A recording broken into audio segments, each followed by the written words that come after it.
A chuva batia forte nas vidraças do 32º andar do edifício comercial mais cobiçado de São Paulo. Rafael Almeida observava a cidade lá embaixo, as luzes desfocadas pela água que escorria pelo vidro, criando padrões hipnóticos que ele já não conseguia mais apreciar. Tinha 42 anos, um império financeiro avaliado em bilhões de reais, apartamentos em 3 continentes e uma solidão tão profunda que às vezes sentia como se estivesse afundando num poço sem fundo. Sua rotina era impecável e vazia. Acordava às 5 da manhã, treinava por 1 hora com seu personal trainer, revisava relatórios financeiros, enquanto tomava um suco verde preparado por sua nutricionista, e mergulhava em reuniões intermináveis até às 10 da noite. Aos finais de semana, visitava sua propriedade em Campos do Jordão, uma mansão de 2.000 metros quadrados, cercada por jardins que ele mal notava. Ali o silêncio era ainda mais ensurdecedor. Rafael não havia começado vazio. Houve um tempo em que ele sonhava, ria, amava, mas cada degrau na escada do sucesso exigiu um sacrifício. Primeiro foi o tempo com os amigos. Depois, os relacionamentos que não sobreviviam à sua obsessão pelo trabalho.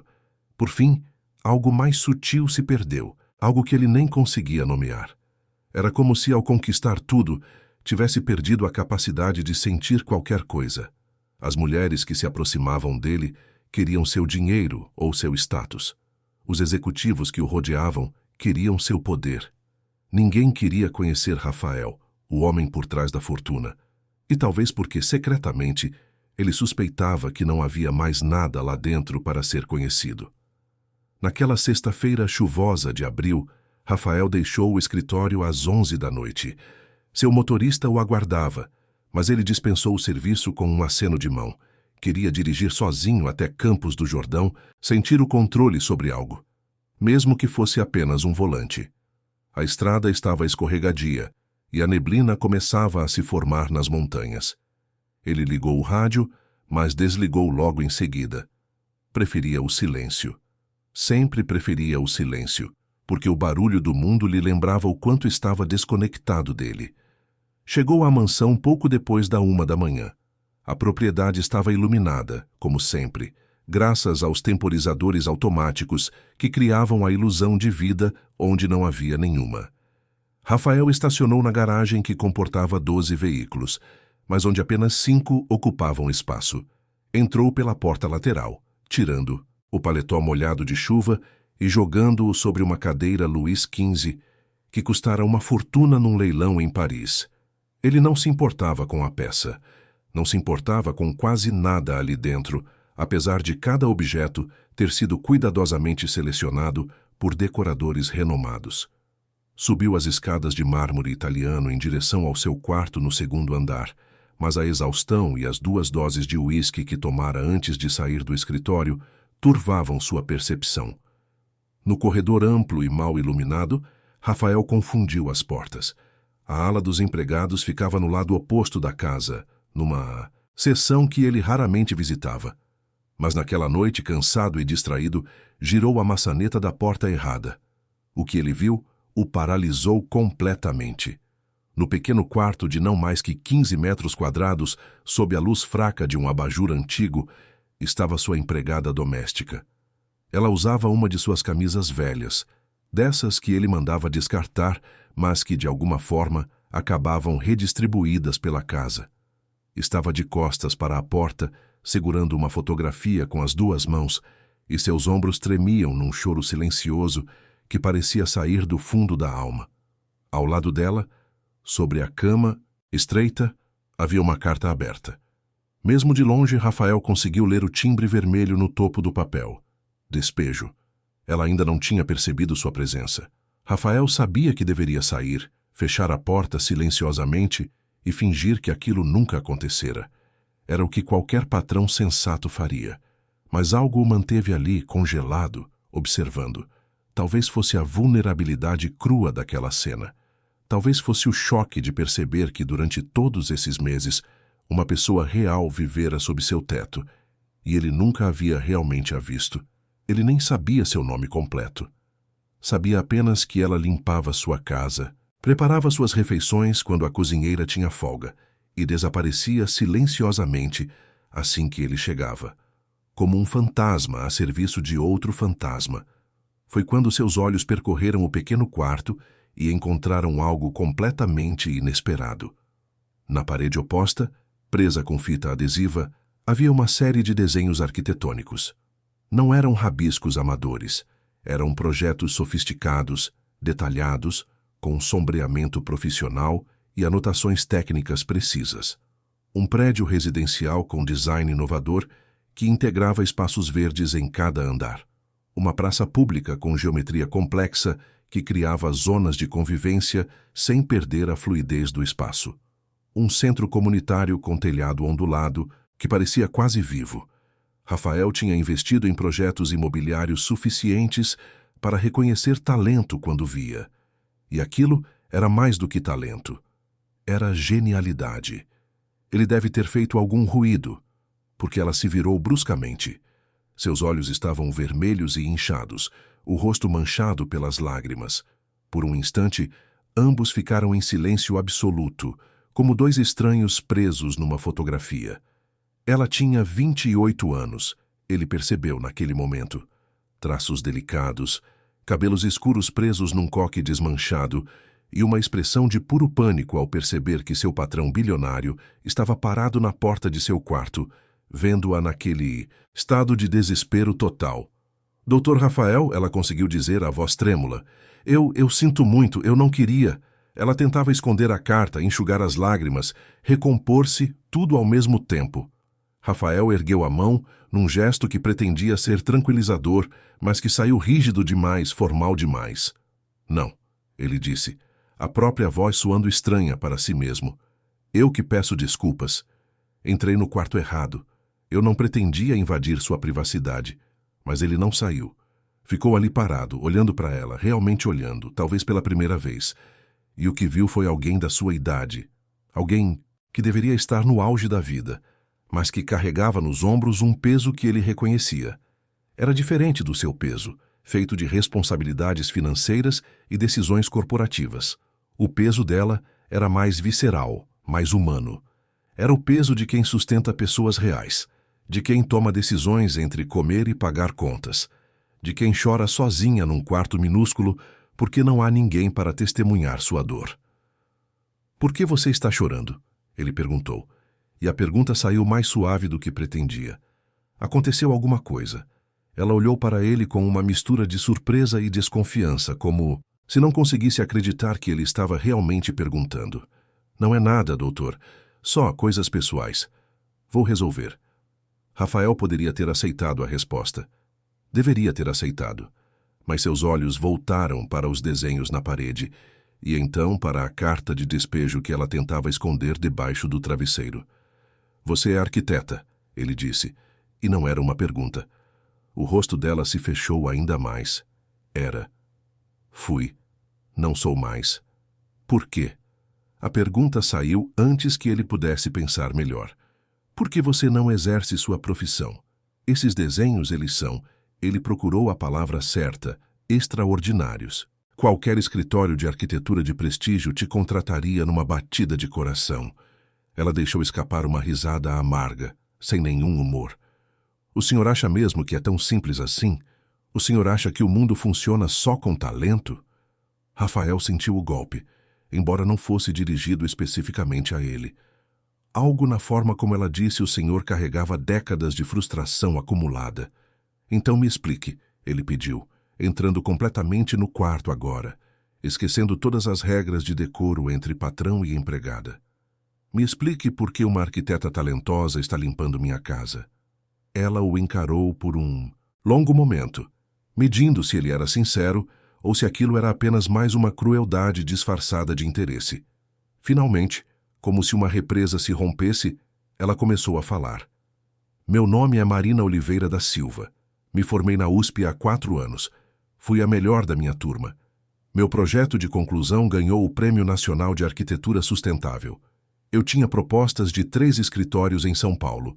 Ia começar num dos maiores, com salário decente e chance de crescer. E então meu pai teve um AVC. Rafael ficou em silêncio, mas algo dentro dele começou a se movimentar, como se um mecanismo enferrujado finalmente voltasse a funcionar depois de anos parado. Meu pai é operário da construção civil. Marina continuou, as palavras saindo mais rápido agora, como se precisasse expeli-las antes de perder a coragem. Trabalhou a vida inteira carregando peso, subindo em andaimes, construindo prédios que ele nunca poderia morar. Ele tem 56 anos e um corpo de 80. O AVC o deixou sem movimento do lado direito. Ele precisava de fisioterapia intensiva, remédios caros, cuidados constantes. Minha mãe trabalha como faxineira, mas o salário dela mal cobre o aluguel. Tenho 2 irmãos mais novos, ainda estudando. Então eu tive que escolher. Escolher entre o quê? Rafael perguntou, embora já soubesse a resposta. Entre a minha carreira e a minha família. Entre os meus sonhos e a sobrevivência deles.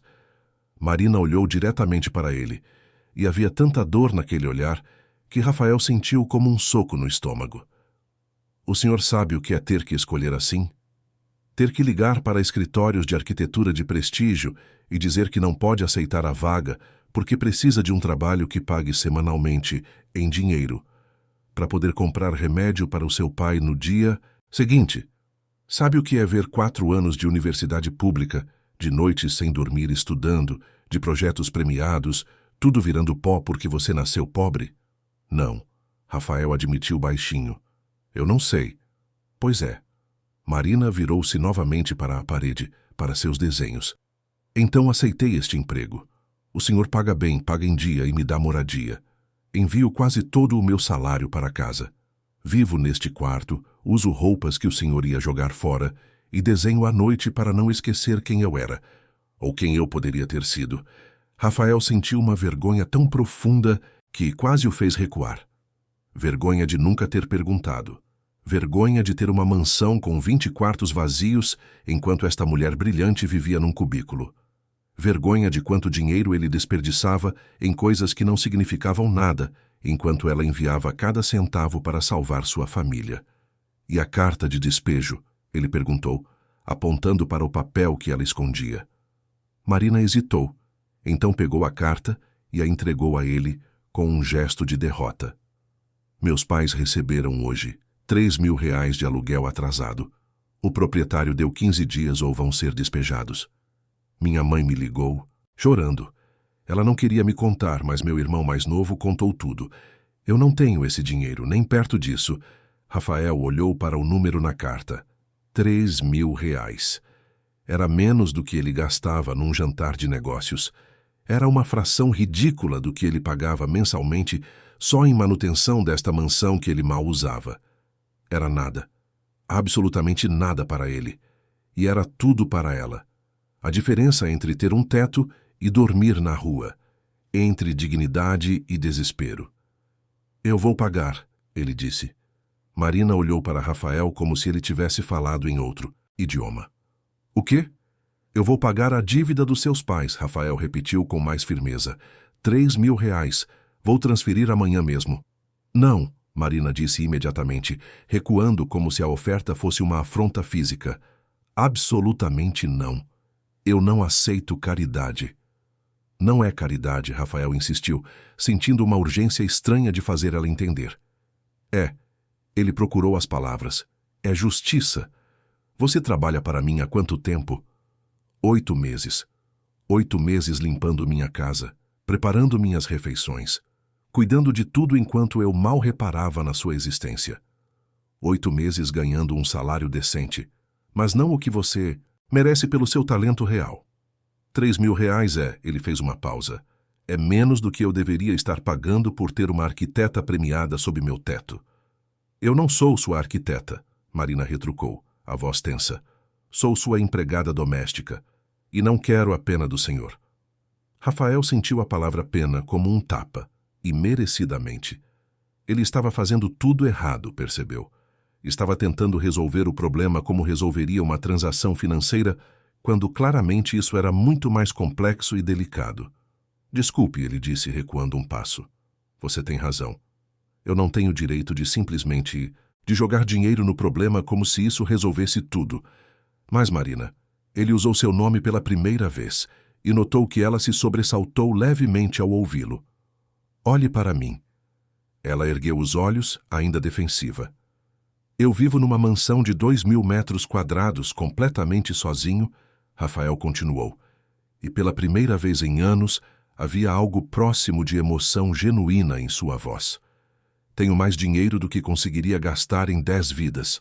Compro coisas que não preciso. Mantenho propriedades que não visito. Pago por serviços que mal uso. E ao mesmo tempo, você, uma pessoa brilhante, está presa aqui limpando meus pisos porque nasceu do lado errado da linha da desigualdade. Se isso não é uma injustiça obscena, eu não sei o que é. Então deixe-me pagar essa dívida.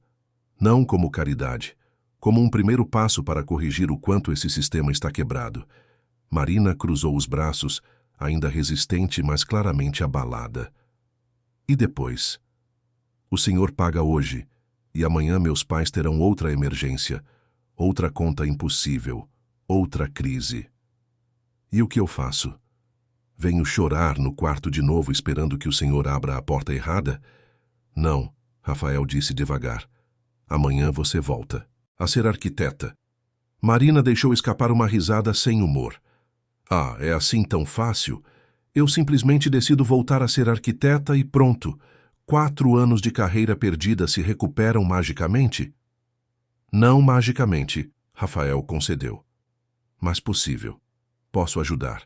Conheço pessoas, escritórios, tenho contatos. É exatamente disso que eu estou falando, Marina interrompeu, a frustração agora evidente.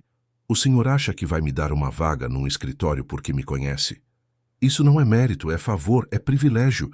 É exatamente o tipo de coisa que separa pessoas como o senhor de pessoas como eu. Eu não quero entrar pela porta dos fundos.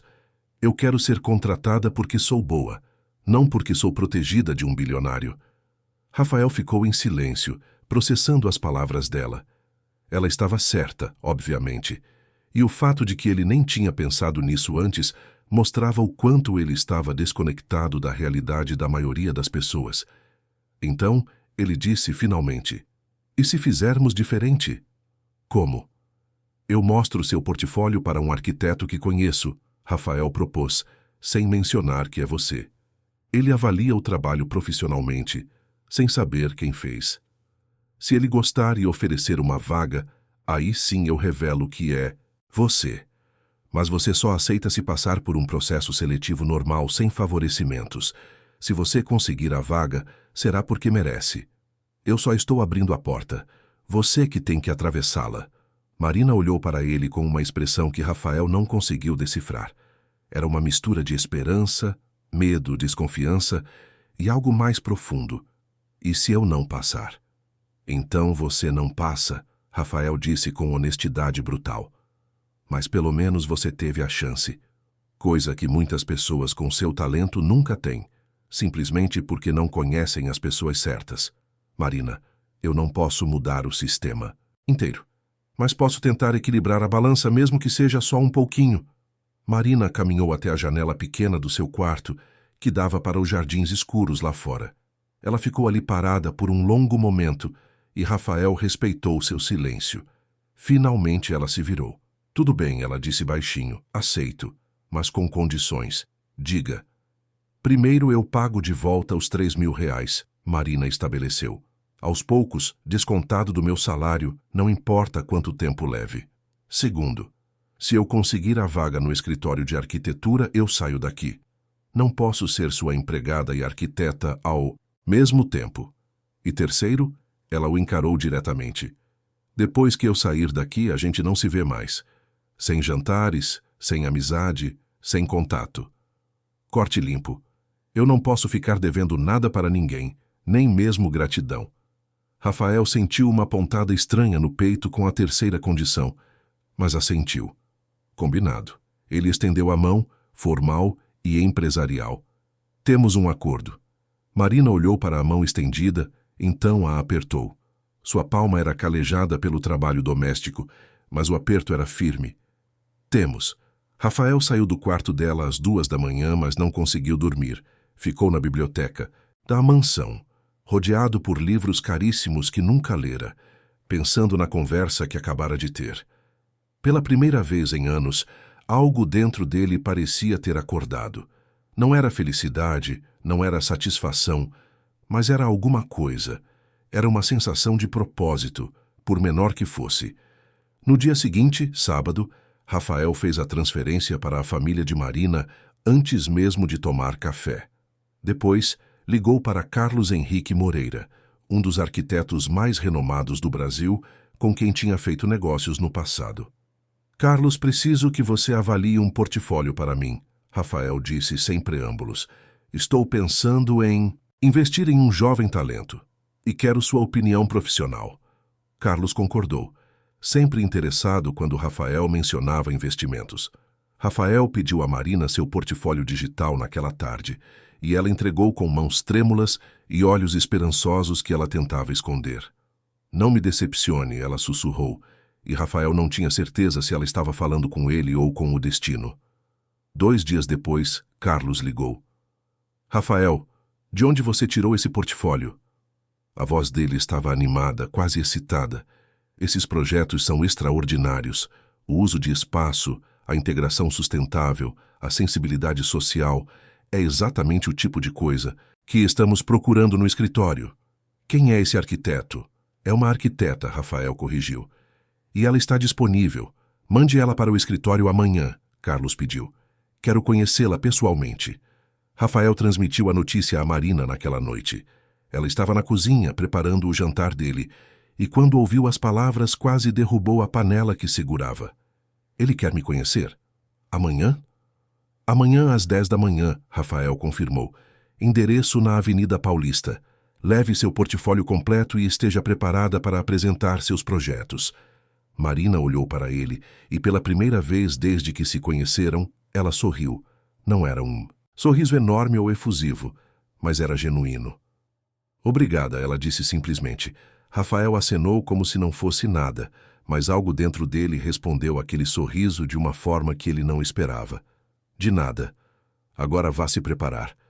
Amanhã é um dia importante. Marina saiu correndo para seu quarto, e Rafael ficou sozinho na cozinha enorme. Ele notou que ela tinha começado a fazer uma paella, prato espanhol complexo que ele mencionara casualmente semanas atrás como algo que gostava. Ela se lembrava.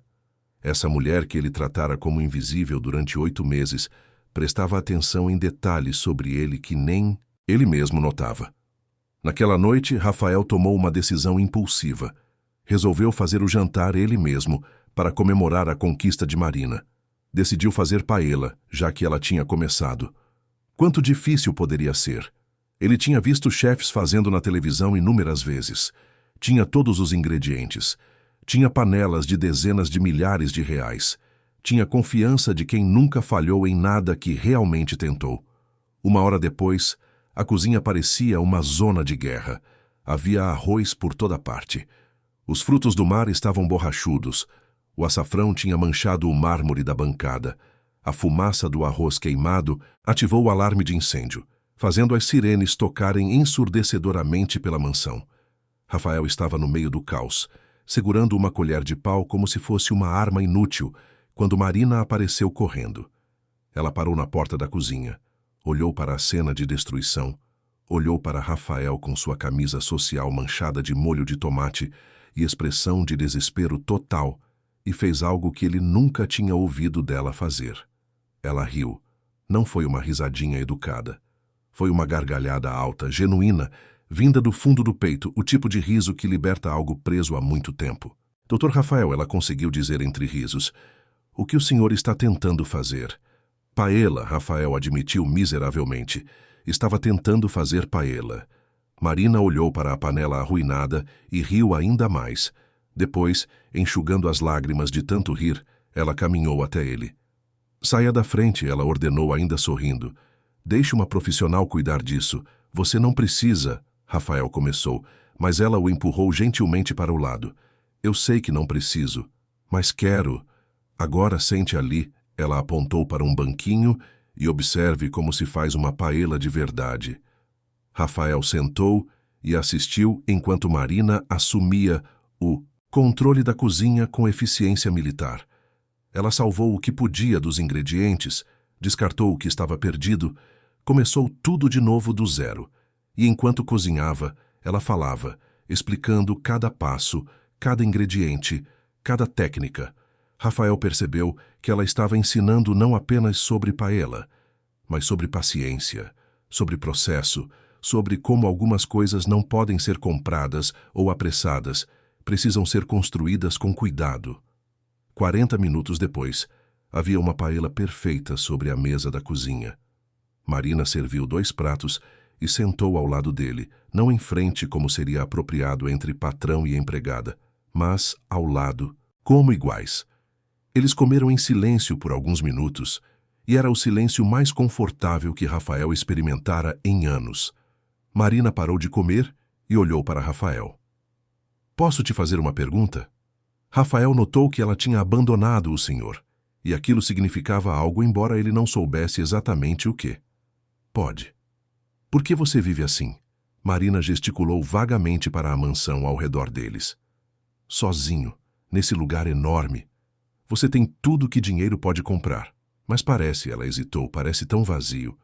Rafael pousou o garfo, a pergunta o pegando desprevenido por sua honestidade brutal. Porque eu não sei viver de outra forma, ele admitiu depois de um longo silêncio. Passei tanto tempo construindo meu império que esqueci como construir qualquer outra coisa. Relacionamentos, amizades, conexões reais, tudo isso requer tempo e vulnerabilidade. E eu sacrifiquei ambos no altar do sucesso. Você se arrepende?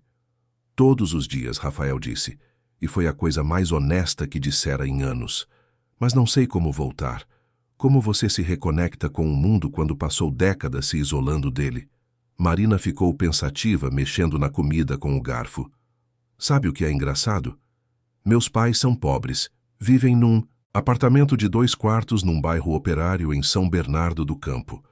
Meu pai passa o dia assistindo televisão porque não consegue mais trabalhar. Minha mãe chega em casa com as costas doendo de tanto esfregar chão.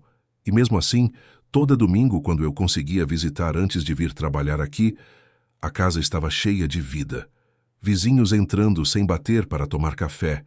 Meu irmão tocando violão na sala. Minha mãe cantando enquanto cozinhava. Eles não tinham nada, mas tinham tudo. Conexão, comunidade, amor. Coisas que não se compra. E agora? Rafael perguntou suavemente. Agora eu mando dinheiro e eles fingem que está tudo bem para não me preocupar. Eu ligo aos domingos e ouço minha mãe mentir, dizendo que meu pai está melhorando quando eu sei que não está.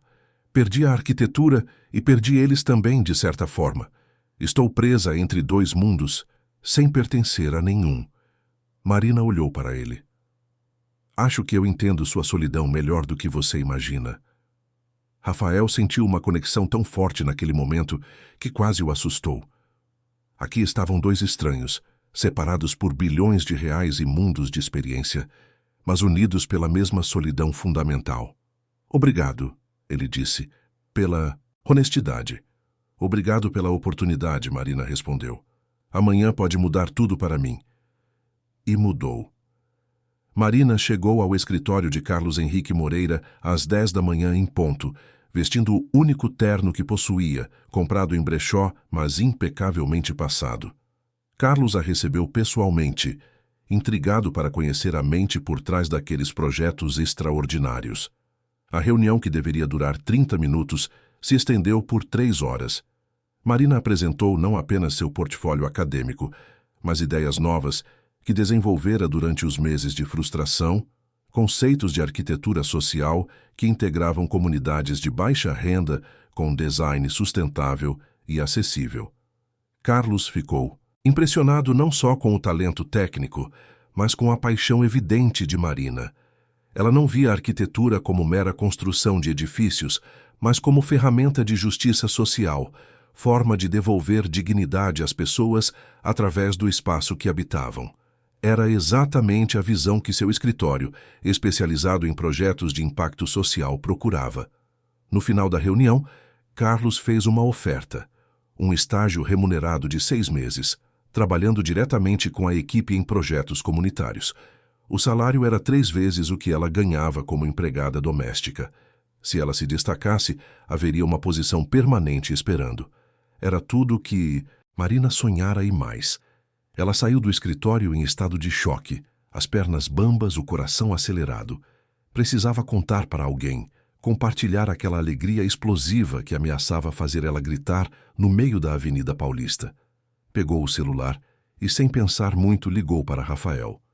Eu consegui, ela disse assim que ele atendeu, a voz tremendo de emoção. Rafael, eu consegui. Ele me ofereceu um estágio. 6 meses, salário decente, possibilidade de efetivação. Eu vou voltar a ser arquiteta. Rafael estava em uma reunião com investidores japoneses quando o telefone tocou. Normalmente nunca atenderia, mas viu o nome dela na tela e simplesmente levantou. Pediu licença e saiu da sala de conferências, deixando 6 homens de terno perplexos. Marina, ele disse, e havia algo em sua voz que ele próprio não reconhecia. Era alegria, genuína, pura, sem cálculo ou segundo plano. Isso é incrível. Estou tão feliz por você. Eles conversaram por 15 minutos, ela contando cada detalhe da reunião, ele ouvindo com atenção total, fazendo perguntas, rindo com ela, celebrando genuinamente seu sucesso. Quando desligou, Rafael percebeu que estava sorrindo, um sorriso verdadeiro que usava músculos faciais há muito esquecidos. Voltou para a sala de conferências e os investidores japoneses, conhecidos por sua formalidade rígida, olharam para ele como se tivessem visto um fantasma. O Rafael Almeida, que saíra 5 minutos atrás, voltara completamente transformado. Marina começou o estágio na segunda-feira seguinte. Como combinado, ela deixou a mansão em Campos do Jordão, alugou um pequeno quarto numa pensão em São Paulo, mais perto do escritório. Rafael a ajudou com a mudança, insistindo em pagar o primeiro mês de aluguel como gratificação pelo tempo de serviço.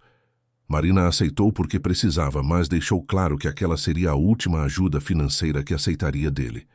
Quando ela saiu com suas poucas malas, Rafael ficou sozinho na mansão novamente. Mas desta vez a solidão era diferente. Antes era apenas vazia, agora doía. Ele andava pelos corredores e via os lugares onde ela costumava estar. A cozinha, onde ela preparara aquela paella perfeita. O jardim, onde às vezes a vira regando flores que ele nem sabia que existiam. E o pequeno quarto onde tudo começara, agora vazio, exceto pelos desenhos ainda presos na parede, que ela deixara para trás. Rafael se pegou pensando nela constantemente. Como estava indo no estágio? Se estava se adaptando bem? Se estava feliz? Resistiu ao impulso de ligar, lembrando da terceira condição que ela estabelecera: corte limpo, sem contato. Mas 3 semanas depois, quando voltou a São Paulo para uma reunião de negócios, Rafael fez algo completamente fora de personagem. Passou de carro em frente ao edifício onde ficava o escritório de Carlos, esperando talvez ter um vislumbre dela. Não viu Marina, mas viu algo que o fez parar o carro. Na vitrine do escritório havia um projeto exposto, um modelo arquitetônico de um parque infantil em Heliópolis, uma das maiores favelas de São Paulo. O design era claramente dela, tinha sua assinatura em cada detalhe, a forma, como integrava a natureza e funcionalidade, como criava espaços que respeitavam e celebravam a comunidade em vez de tentar mudá-la. Embaixo do modelo, uma placa: Projeto Piloto Arquiteta Marina da Silva. Rafael sentiu um orgulho tão intenso que quase o derrubou. Ela estava fazendo isso, realmente fazendo, e ele tinha ajudado, mesmo que minimamente, a tornar possível. Pela primeira vez em sua vida, seu dinheiro e privilégio tinham servido para algo além de acumular mais dinheiro e privilégio. No escritório, Marina estava tendo o mês mais desafiador e gratificante da sua vida. Carlos a jogara no fundo do poço logo de cara, dando a ela o projeto do parque infantil com um orçamento ridiculamente baixo e prazo apertado. Era um teste, ela sabia. Provação de fogo para ver se ela realmente tinha o que era necessário. Marina se entregou de corpo e alma, visitou Heliópolis pessoalmente, conversou com moradores, com as mães que levavam filhos para brincar nas ruas porque não havia espaço seguro. Envolveu a comunidade no processo de design, pedindo opinião das crianças sobre o que queriam, dos pais sobre o que precisavam. Usou materiais reciclados onde possível, negociou com fornecedores, trabalhou com voluntários locais, transformou limitações em oportunidades criativas. O resultado foi um parque que não parecia projetado para a comunidade, mas pela comunidade. Tinha cores vibrantes escolhidas pelas crianças, áreas de sombra pedidas pelos avós que cuidavam dos netos, um pequeno anfiteatro que a comunidade poderia usar para eventos. Era funcional, lindo e profundamente respeitoso da identidade local. Quando Carlos viu o projeto finalizado, ficou em silêncio por um longo momento. Depois disse apenas: "Você não é apenas uma arquiteta talentosa, Marina. Você é exatamente o tipo de profissional que este país precisa." O projeto foi aprovado imediatamente e Marina foi designada como arquiteta principal para a execução. 4 meses depois, o parque estava pronto para a inauguração. Era um sábado ensolarado de agosto e a comunidade inteira se reuniu para a celebração. Havia música, comida, crianças correndo excitadas para explorar cada canto do novo espaço. Marina estava no centro de tudo, rodeada por moradores que a abraçavam, agradeciam, choravam de alegria. Ela usava um vestido simples amarelo e tinha o rosto iluminado por um sorriso tão radiante que parecia brilhar. Rafael estava lá. Tinha cancelado 3 reuniões importantes em Nova York para estar presente, embora não tivesse contado isso a Marina. Ficou no fundo da multidão, apenas observando. Observando ela interagir com as crianças, agachando para ficar na altura delas, ouvindo atentamente suas opiniões sobre o parque, observando ela abraçar uma senhora idosa que chorava de gratidão, observando ela rir quando um grupo de meninos a puxou para jogar futebol na pequena quadra que ela desenhara. E foi naquele momento, vendo Marina absolutamente viva, fazendo exatamente o que nascera para fazer, que Rafael compreendeu algo fundamental. Ele estava completamente e irrevogavelmente apaixonado por ela. A revelação o atingiu com a força de um raio. Não era apenas admiração pelo talento dela ou respeito pelo caráter. Era amor. O tipo profundo e assustador que muda uma pessoa completamente. Rafael ficou parado ali, no meio da celebração, com o coração disparado e a certeza absoluta de que sua vida nunca mais seria a mesma. Marina o viu. Seus olhos se encontraram através da multidão e ela pareceu genuinamente surpresa, mas feliz. Caminhou até ele, o vestido amarelo balançando, o rosto ainda radiante. "Você veio", ela disse, e havia algo de vulnerável na forma como falou, como se não tivesse certeza se ele viria mesmo. "Claro que vim", Rafael respondeu, lutando para manter a voz normal apesar do turbilhão de emoções. "Não perderia isso por nada no mundo." "O parque está incrível, Marina. Você está incrível." Ela corou levemente, desviando o olhar. "Foi um trabalho de equipe. A comunidade fez a maior parte." "Não seja modesta", Rafael insistiu. "Isso aqui é você. Sua visão, sua paixão, sua capacidade de realmente ver as pessoas e criar algo que respeita quem elas são. É exatamente o que você disse naquela noite, lembra? Arquitetura como forma de devolver dignidade. Você está fazendo isso." Marina o olhou com uma expressão que ele não conseguiu ler completamente. Tinha gratidão ali, mas também algo mais profundo. "Você sabe que nada disso teria acontecido sem você, né? Eu ainda estaria limpando pisos se você não tivesse aberto aquela porta errada." "Eu abri a porta", Rafael disse suavemente. "Mas você que caminhou através dela. Ninguém pode fazer isso por você. O talento é seu. A conquista é sua. Eu só." Ele procurou as palavras. "Eu só tive sorte de testemunhar." Antes que Marina pudesse responder, um grupo de crianças a puxou de volta para a celebração. Ela olhou para Rafael com um sorriso de desculpas e ele acenou para que ela fosse. Ficou ali por mais 1 hora apenas, observando, até que finalmente se forçou a ir embora antes de fazer algo estúpido, como confessar seus sentimentos no meio de uma inauguração de parque. Naquela noite, Rafael estava num restaurante pequeno e anônimo no centro de São Paulo, o tipo de lugar que ele nunca frequentaria normalmente. Tinha vindo porque precisava pensar, e pensava melhor quando estava rodeado por pessoas reais, vivendo vidas reais, em vez de isolado em sua mansão vazia. Estava mexendo distraidamente num prato de feijoada quando Marina entrou. Ela não o viu inicialmente. Estava com duas amigas, colegas do escritório de arquitetura, rindo de algo que uma delas dissera. Usava jeans e uma blusa simples, o cabelo solto, completamente diferente da empregada doméstica tímida que ele conhecera meses atrás.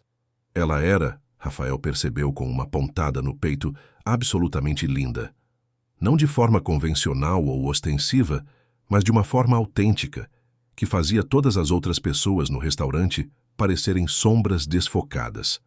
Quando finalmente o viu, Marina pareceu genuinamente encantada. Pediu licença às amigas e caminhou até a mesa dele. Já é a segunda vez hoje que a gente se encontra por acaso, ela disse com um sorriso. O universo está tentando nos dizer algo? O coração de Rafael disparou. Talvez esteja. Quer se juntar a mim? Marina hesitou por apenas um segundo antes de aceitar. Explicou às amigas que encontrara um conhecido e que se juntaria a elas depois. Sentou em frente a Rafael e, por um momento, ambos ficaram apenas se olhando, um silêncio confortável mas carregado entre eles. Como você está?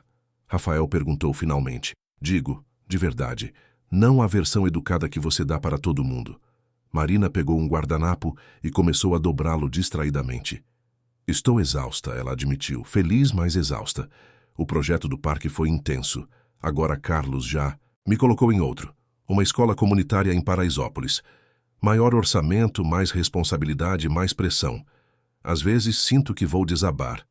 Mas você não vai, Rafael disse com convicção. Porque você é mais forte do que pensa. Ou mais teimosa, Marina riu. Minha mãe sempre diz que eu herdei a teimosia do meu pai. Quando decido fazer algo, vou até o fim, nem que me mate. Como está seu pai? Rafael perguntou genuinamente curioso. O rosto de Marina se fechou levemente. Estável. Não melhorou muito, mas não piorou. A fisioterapia ajuda, ele consegue se mover um pouco melhor agora, ainda. Não voltou a trabalhar, obviamente, mas pelo menos não está totalmente dependente. Marina pausou. Obrigada por ter pago aquela dívida, aliás. Meus pais não foram despejados. Minha mãe acendeu uma vela para você na igreja. Rafael sentiu uma onda de emoção inesperada. Você não precisa agradecer. Já te disse que não foi caridade. Eu sei. Mas ainda assim, Marina olhou para ele com algo que poderia ser ternura. Você mudou minha vida, Rafael. De uma forma que eu nunca vou conseguir retribuir completamente. Você já retribuiu, Rafael disse antes de poder se conter. Me ensinou a ver pessoas de novo. A me importar com algo além de relatórios financeiros e aquisições corporativas. Você me lembrou que existe um mundo real lá fora, cheio de pessoas reais com problemas e sonhos reais. Eu estava morto por dentro, Marina. E você? Ele parou, percebendo que estava dizendo demais, mas incapaz de parar. Você me trouxe de volta à vida. Marina ficou muito quieta, os olhos fixos nele. Rafael, ela começou, a voz hesitante. Não diga isso. Por favor. Por quê?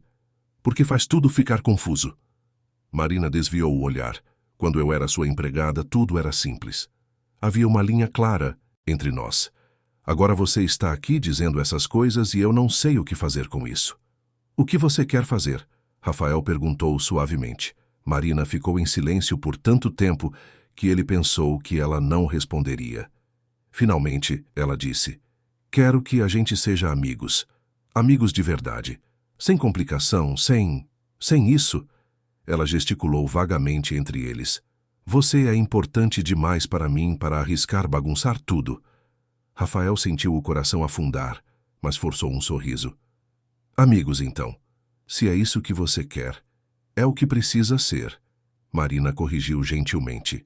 Ela se levantou. Preciso voltar para minhas amigas. Elas já devem estar achando estranho. Claro, Rafael disse, também se levantando. Foi bom te ver, Marina. Também foi bom te ver. Marina hesitou, então impulsivamente se inclinou e beijou sua bochecha.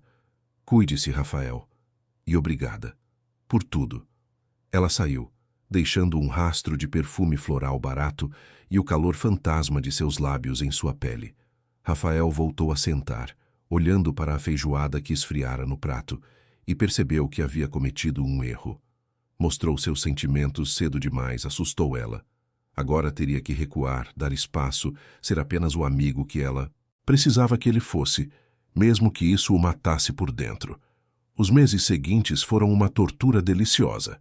Rafael e Marina estabeleceram uma amizade cuidadosa, delicada.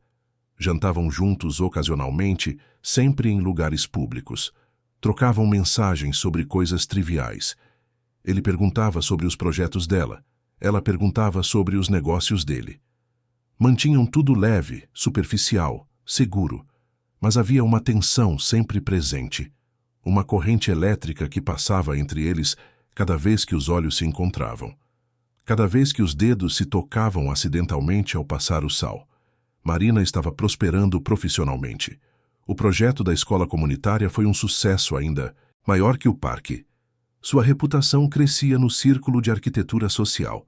Começaram a chamá-la para palestras, para consultorias, para colaborações. Aos 29 anos, ela estava finalmente vivendo a vida que sempre sonhara. Rafael também mudou.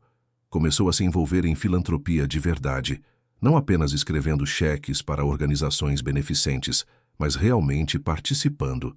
Visitava projetos, conhecia beneficiários, entendia onde o dinheiro ia, reduziu sua carga de trabalho, delegou mais responsabilidades, parou de trabalhar 7 dias por semana.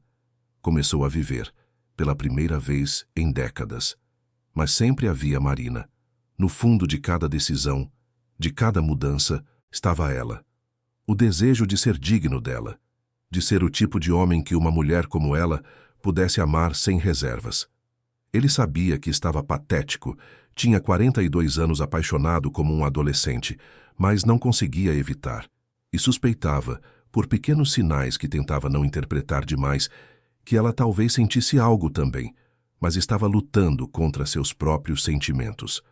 6 meses após a inauguração do parque, Marina ligou para Rafael numa terça-feira à noite. Ele atendeu no primeiro toque, como sempre fazia quando via o nome dela. "Oi", ela disse, e havia algo diferente em sua voz. "Você está livre agora? Preciso falar com você." "Claro", Rafael disse imediatamente, o coração acelerando com preocupação. "Está tudo bem?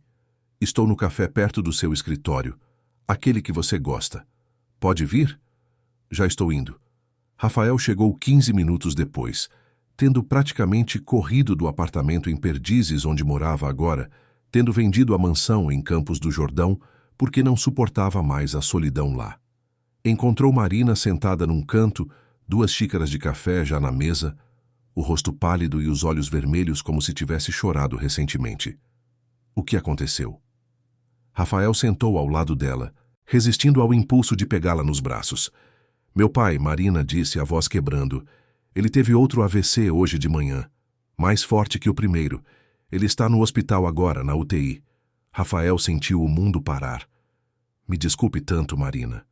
Tão profundamente. Como ele está? O que os médicos disseram?" Marina enxugou os olhos com as costas da mão, tentando se recompor. "Ele vai sobreviver." Mas ela respirou fundo, tremendo. O lado esquerdo ficou completamente paralisado agora. Ele vai precisar de cuidados intensivos, fisioterapia diária, acompanhamento neurológico, medicação cara.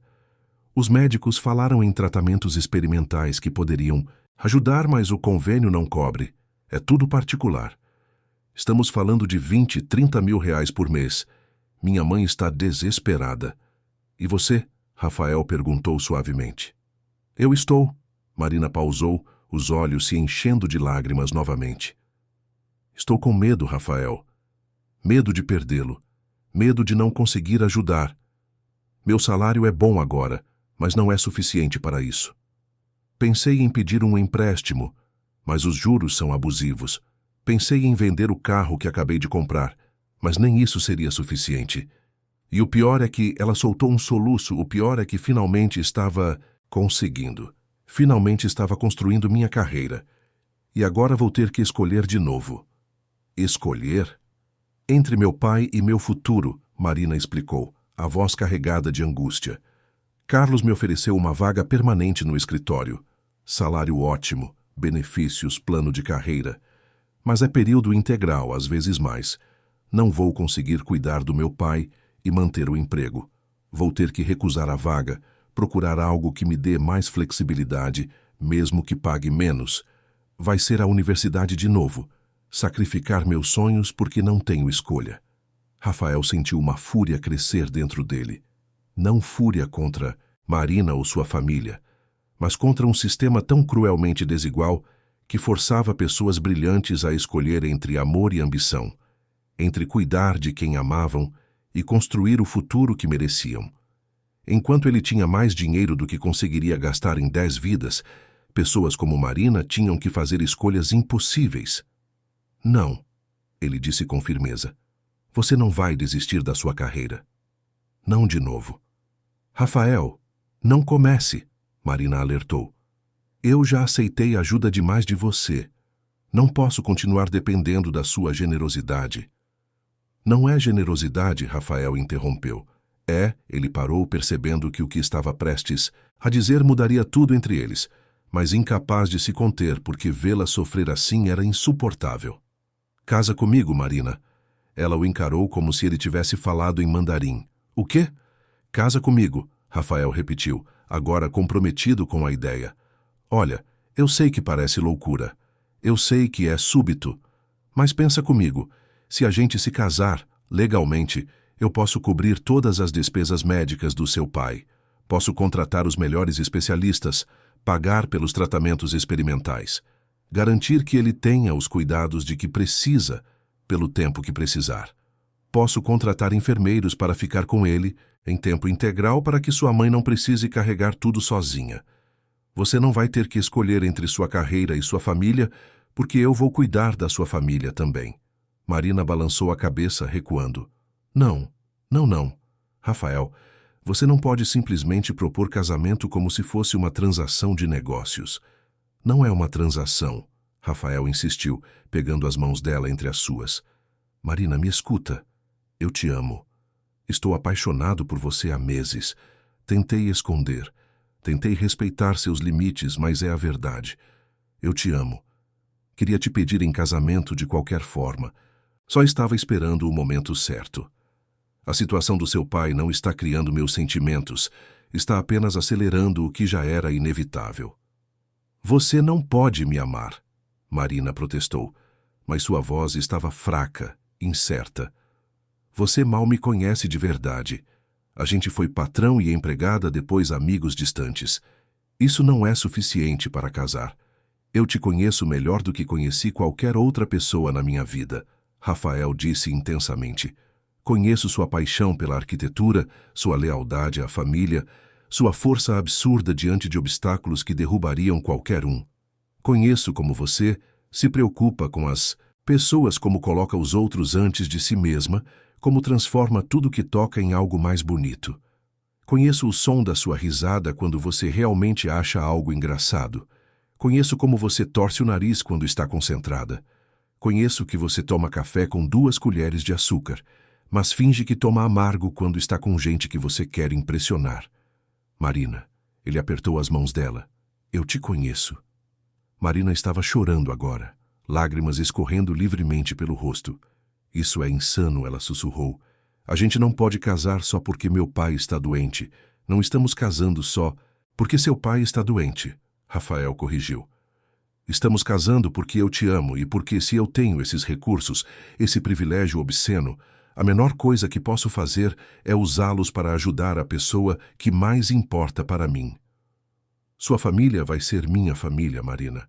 Seus problemas vão ser meus problemas. Não porque eu pena de você, mas porque eu escolho você. Escolho todos os dias. Quero passar o resto da vida escolhendo você. E se você mudar de ideia? Marina perguntou, vulnerável. E se você acordar daqui a 6 meses e perceber que cometeu um erro? Que eu não sou boa o suficiente para o seu mundo? Marina, você é boa demais para o meu mundo, Rafael disse com convicção absoluta. Você tem mais integridade, mais valor real do que toda a elite social que eu conheço combinada. Eles vão te julgar porque vieram de um mundo diferente, mas quem se importa? Eu não me importo com a opinião deles, só me importo com a sua. Marina ficou em silêncio por um longo momento, processando tudo. Finalmente ela disse: tem condições. Se a gente fizer isso, tem que ter condições. Qualquer coisa. Primeiro, não é um casamento de conveniência, Marina estabeleceu. Se a gente se casar é de verdade. Compromisso real, não um arranjo no papel. Segundo, eu mantenho minha independência financeira. Meu salário é meu. Não quero me tornar dependente de você. Terceiro, se não der certo, se a gente perceber que cometeu um erro, prometemos ser honestos um com o outro, sem ficar preso por obrigação. E quarto, ela o encarou. Você tem que me prometer que nunca vai usar isso contra mim. Nunca vai jogar na minha cara que me ajudou, que salvou minha família. Preciso saber que está fazendo isso porque quer. Não, para me ter em dívida eterna. Prometo tudo isso, Rafael disse sem hesitar. E adiciono uma quinta condição. Você tem que me prometer que vai aceitar minha ajuda sem culpa, que vai deixar que eu cuide de você da mesma forma que você cuida de todo mundo ao seu redor, que vai me deixar te amar da forma que você merece ser amada. Marina soltou uma risada que era metade choro. Você realmente quer fazer isso? Casar comigo? Uma menina pobre de São Bernardo que vai trazer toda a bagagem da família junto? Quero passar o resto da vida fazendo... Isso, Rafael confirmou. Se você deixar. Marina olhou para ele por um longo momento, os olhos buscando qualquer sinal de dúvida ou segundas intenções. Não encontrou nenhum. Tudo bem, ela disse finalmente. Vamos fazer isso. Vamos casar. Rafael sentiu uma onda de alegria tão intensa que pensou que poderia levitar. Puxou Marina para um abraço e, pela primeira vez, ela deixou. Ficaram ali, no café quase vazio, abraçados enquanto ela chorava no ombro dele, liberando meses de tensão acumulada. Ele beijou seu cabelo, seus olhos, sua testa, cada beijo uma promessa silenciosa. Nos dias seguintes, Rafael provou que não estava brincando. Contratou os melhores neurologistas do país para avaliar o pai de Marina. Organizou transferência para um hospital particular de primeira linha. Contratou uma equipe de enfermagem para cuidados em período integral. Pagou pelos tratamentos experimentais que os médicos mencionaram. E fez tudo discretamente, sem alarde, sem esperar reconhecimento. Quando Marina o levou para conhecer sua família oficialmente, não como patrão, mas como noivo, Rafael estava mais nervoso do que estivera em qualquer negociação bilionária. A casa onde os pais de Marina moravam era um apartamento pequeno e apertado em São Bernardo do Campo, num prédio de 4 andares sem elevador. Tinha 2 quartos minúsculos, uma sala que também servia de cozinha, e janelas que davam para outra janela a 3 metros de distância. Mas estava impecavelmente limpo e cheio de vida. Fotografias nas paredes, plantas na varanda, o cheiro de comida caseira. A mãe de Marina, Dona Conceição, era uma mulher pequena e forte, com mãos calejadas e olhos que viam através das pessoas. Ela olhou para Rafael com desconfiança inicial, claramente se perguntando o que um bilionário queria com sua filha. Mas quando viu como ele olhava para Marina, como tratava ela com respeito e ternura óbvios, sua expressão suavizou. Senta aqui, moço, ela ordenou apontando para o sofá desgastado. Vou buscar café. E não me venha com frescura dizendo que não toma. Na minha casa, a visita toma café. Rafael obedeceu, aceitando o café forte e doce que ela serviu em xícaras desemparelhadas. O pai de Marina estava numa cama hospitalar montada na sala, ainda se recuperando. Não conseguia falar direito, mas seus olhos estavam alertas. Estudou Rafael longamente, depois olhou para Marina. Ela assentiu, respondendo uma pergunta não verbalizada. O pai suspirou, então estendeu a mão boa.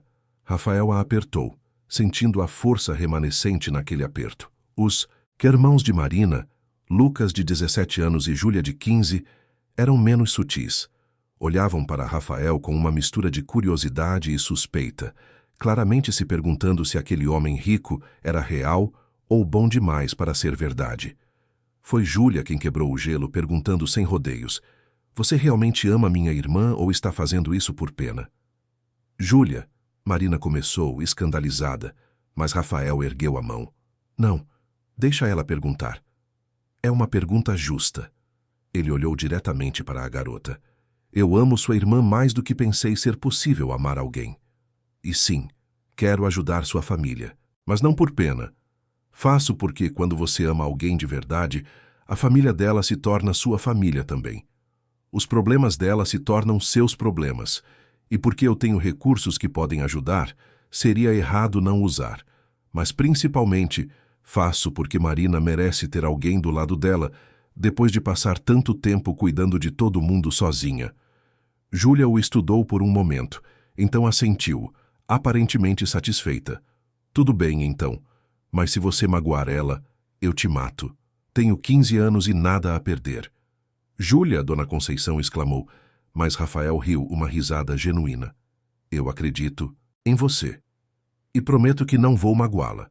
O almoço foi simples, mas delicioso: feijão com arroz, bife acebolado e salada.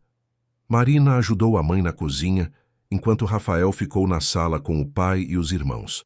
Lucas eventualmente puxou conversa sobre futebol, e Rafael, que nunca ligara muito para esportes, ouviu atentamente enquanto o garoto falava apaixonadamente sobre o Corinthians.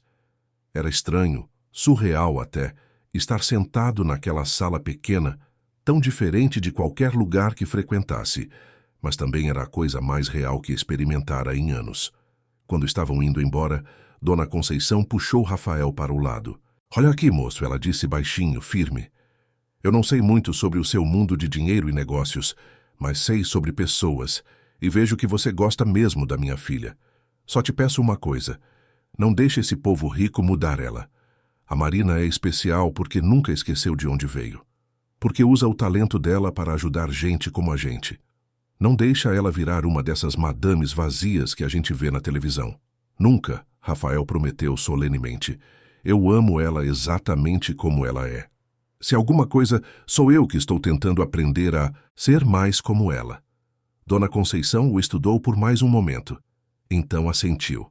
"Então você tem minha bênção. Cuida bem da minha menina. Vou cuidar dela todos os dias da minha vida." Marina e Rafael casaram 3 meses depois. Não numa igreja luxuosa ou hotel 5 estrelas, mas no pátio do prédio onde ela crescera. Foi Dona Conceição quem insistiu. Aqui que a Marina aprendeu a andar, aprendeu a brincar, aprendeu a sonhar. É aqui que ela tem que casar. O pátio foi decorado simplesmente, com flores e luzes de festa penduradas. Havia cadeiras de plástico emprestadas dos vizinhos, uma mesa comprida com comida feita pela comunidade inteira, música tocando de uma caixa de som. Os convidados eram uma mistura estranha de 2 mundos: arquitetos renomados do escritório de Marina ao lado de operários amigos de seu pai, empresários parceiros de Rafael dividindo espaço com vizinhos de São Bernardo. Era caótico e barulhento, e absolutamente perfeito. Marina usava um vestido simples branco, sem luxos, mas estava tão radiante que Rafael mal conseguia respirar quando a viu caminhando em direção a ele. Ela chorou durante os votos, ele também. Quando o juiz de paz os declarou marido e mulher, a comunidade inteira explodiu em aplausos e gritos de alegria. Crianças correram para abraçar Marina, vizinhos abraçaram Rafael como se fosse um deles. Foi o dia mais feliz que qualquer um deles já vivera. No meio da festa, Rafael pediu atenção. Tinha um anúncio a fazer. Com Marina ao seu lado, segurando sua mão, ele revelou a criação da Fundação Marina da Silva, dedicada a apoiar jovens talentos de comunidades carentes. 20 milhões de reais em financiamento inicial, com compromisso de adicionar mais a cada ano. Bolsas de estudo completas, mentoria profissional, conexões com o mercado de trabalho. Tudo que Marina não tivera, tudo que fizera sua jornada tão mais difícil do que precisava ser, a fundação forneceria para outros.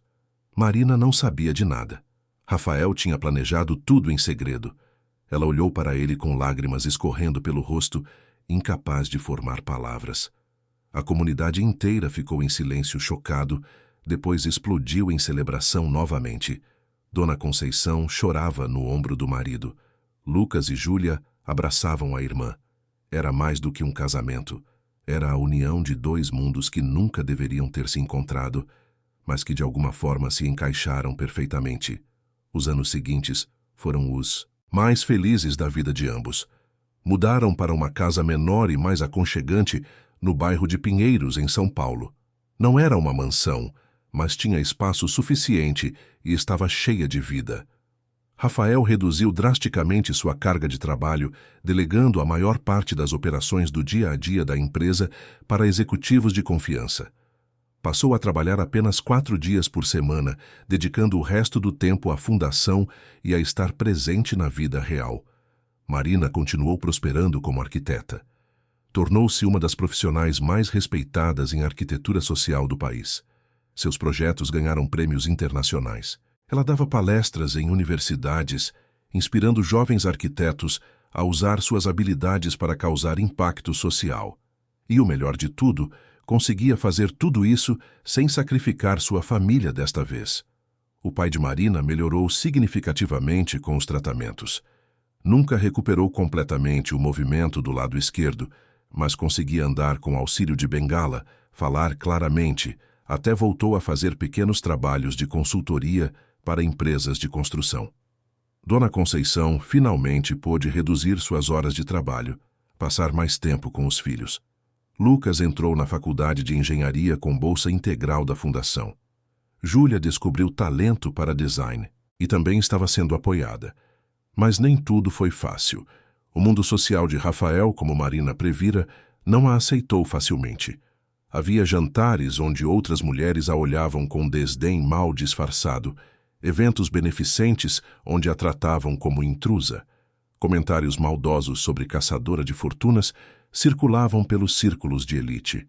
Marina tentava não ligar, mas Rafael via como a machucavam. Numa gala particularmente horrível, onde 3 mulheres fizeram comentários cruéis sobre as origens de Marina alto o suficiente para ela ouvir, Rafael tomou uma decisão.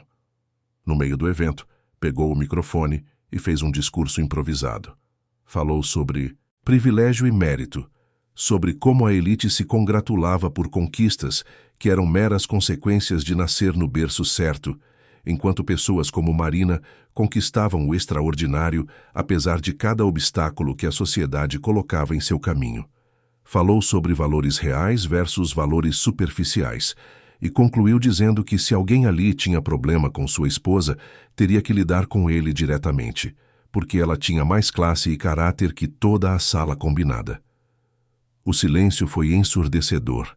Depois, surpreendentemente, uma das mulheres mais influentes da sociedade paulistana começou a aplaudir. Outras se juntaram. Não todos. Alguns saíram indignados, mas suficientes para fazer diferença. Marina olhou para Rafael com uma mistura de mortificação e amor profundo. Depois, sussurrou em seu ouvido: "Você é completamente louco. Eu te amo tanto." A fundação cresceu além das expectativas. No primeiro ano, apoiou 50 jovens de comunidades carentes. No segundo, 200. No terceiro, começou a expandir para outras cidades.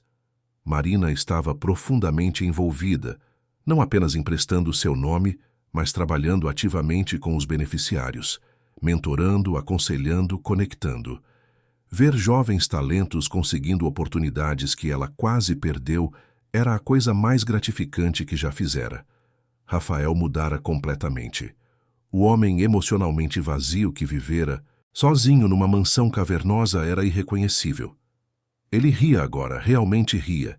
Tinha amigos de verdade, não apenas contatos de negócios. Visitava a família de Marina todo domingo. Jogava dominó com os vizinhos. Ajudava Lucas com lição de casa de matemática. Descobriu que era bom com crianças e começou a mencionar casualmente sobre talvez ter filhos próprios algum dia. Uma noite, 5 anos após o casamento, estavam sentados na varanda de sua casa, observando o pôr do sol sobre São Paulo. Marina estava encostada nele, a cabeça no ombro dele, dedos entrelaçados. "Você sabe que você me salvou, né?" Rafael disse. De repente, Marina ergueu a cabeça para olhá-lo. "Eu? Você que me salvou. Me deu minha carreira de volta, cuidou da minha família, mudou minha vida inteira. Não, Marina, Rafael insistiu. Você me salvou de uma vida vazia, daquele homem que eu estava me tornando, rico, mas morto por dentro. Naquela noite, quando entrei no seu quarto por engano, você me lembrou que existem coisas mais importantes que dinheiro e poder. Você me ensinou a realmente ver pessoas, a me importar, a viver. Eu tinha tudo e não tinha nada. Agora tenho você, tenho propósito, tenho uma vida real. Você é literalmente a melhor coisa que já me aconteceu. Marina sentiu lágrimas nos olhos. Engraçado, eu ia dizer a mesma coisa sobre você. Lembra quando você perguntou se eu estava bem? Naquele quarto, naquela noite? Foi a primeira vez em meses que alguém realmente me viu como pessoa. Não como empregada, não como estatística de pobreza, mas como humana. Você me tratou com dignidade quando eu estava no meu ponto mais baixo. Me devolveu meus sonhos quando eu já tinha desistido deles. Como eu não ia me apaixonar por você? Rafael a puxou para um beijo longo e profundo. Quando se separaram, ele disse, então acho que a gente se salvou mutuamente. Acho que sim, Marina concordou. 2 náufragos que se encontraram no meio do oceano e construíram uma ilha juntos. Gosto dessa metáfora. Rafael sorriu. Embora tecnicamente eu era o naufrágio bilionário com um iate de luxo afundando, e você era a arquiteta construindo jangadas de sobrevivência com restos de madeira. Marina riu. Sempre tem que fazer tudo virar metáfora de classe, né? É parte do meu charme, Rafael brincou. É por isso que você me ama. Não, Marina disse, ficando séria novamente. Eu te amo porque você escolheu mudar. Porque quando teve a chance de continuar vivendo na sua bolha de privilégio, você escolheu sair dela. Porque usa seu poder para elevar outros em vez de apenas se elevar. Porque você me trata como igual, não como projeto de caridade. E porque, ela tocou seu rosto gentilmente, você me faz feliz. Todos os dias, de formas grandes e pequenas, você me faz feliz. Essa é minha única missão na vida agora, Rafael admitiu. Te fazer feliz. E talvez, no processo, fazer esse mundo um pouquinho menos injusto. Acho que estamos conseguindo, Marina disse, olhando para a cidade lá, embaixo, onde em algum lugar outro jovem talento estava lutando contra probabilidades impossíveis, assim como ela lutara. E vamos continuar conseguindo. Eles ficaram ali sentados até a noite cair completamente. 2 mundos que nunca deveriam ter se encontrado, mas que se tornaram um só, provando que o amor verdadeiro não conhece fronteiras de classe, que o reconhecimento do valor humano pode acontecer nos lugares mais improváveis, e que às vezes, apenas às vezes, abrir a porta errada pode levar você exatamente para onde precisa estar. Não foi um conto de fadas sobre um príncipe salvando uma donzela. Foi a história de 2 pessoas imperfeitas que se salvaram mutuamente, construindo um amor baseado no respeito, na justiça e no reconhecimento profundo do valor um do outro. Tudo porque Rafael, certa noite chuvosa, abriu a porta errada e finalmente viu o que estivera invisível diante dele o tempo todo. Fim da história.